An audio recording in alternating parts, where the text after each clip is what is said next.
photographs can't tell the internal ducting within the brake drum? I think the main thing is the brake ducts are an essential performance differentiator on the car. You know, people think maybe brake ducts has a little duct to cool the brakes. Brake ducts today are an important aerodynamic performance element. But on top of this, they also help to control the temperature of the tires. And you know that the temperature of the tires is pretty essential in Formula 1 nowadays. So they're an essential performance differentiator as much as the front wing is or as the diffuser is. But then additionally, as you said, there are parts of a brake duct which are internal geometries that you can't see in a picture. So, you know, it's difficult to copy by definition from a picture. But Racing Point aren't stupid, and they would have covered this off. So, do you think your protest will succeed? Well, obviously, I don't know. I can't tell you. We actually believe that they have received drawings, they have received parts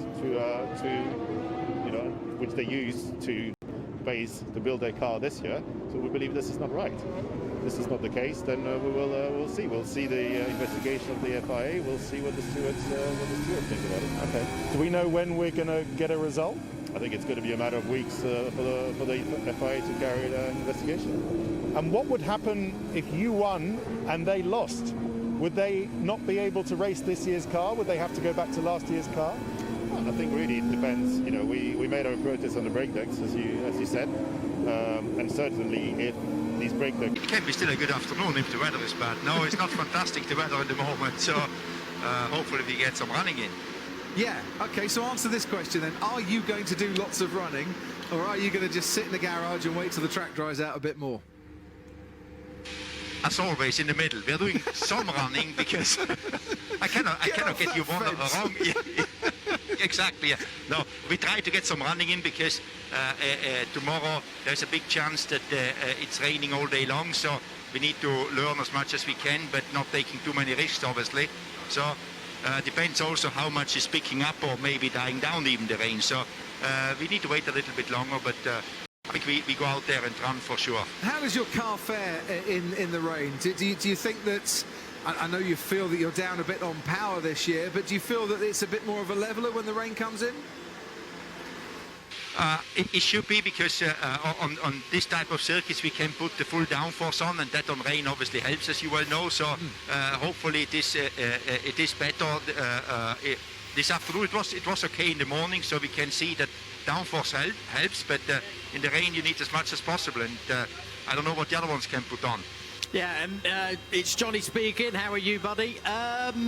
This track, obviously very tricky for setup when it's in the dry. Is there much changes, do you think, you need to do to try and sort of make the car work around this go-kart style circuit in the wet conditions, if it's with us all weekend long? No, the plan is not to do many changes. Mainly the changes we did this morning with the cooling, because also on Sunday it shouldn't be a really hot race, which is abnormal here, because normally it's really hot here. So we did some changes this morning. So this afternoon, no big changes, just maximum downforce, and try to find a good balance. That's got to be good news for you, Gunther, if you don't need to open up the car so much for cooling. That can then, by closing up that cooling issue, you can add more downforce at an instant. It's not this instant, you know, Crofty. You know, you're always a little bit too optimistic or too pessimistic, but at least we can open up the brakes so we don't have an issue with them, I guess. Huh? That would be a good idea. Yeah, that would help. Yeah, especially after Austria. Are you confident that you have fixed the problem now? Yeah. We just cool them more, and as you said, if you cool more, you lose downforce, so you try to minimize it, but with this colder condition, that helps, obviously, not to lose too much downforce. You could always tell the drivers not to use the brakes so much. That'd stop them overheating, wouldn't it? Yeah, I think I don't have to tell them. They do that without telling them, you know, and run into each other. Yeah, we don't want to see that. Thank you very much.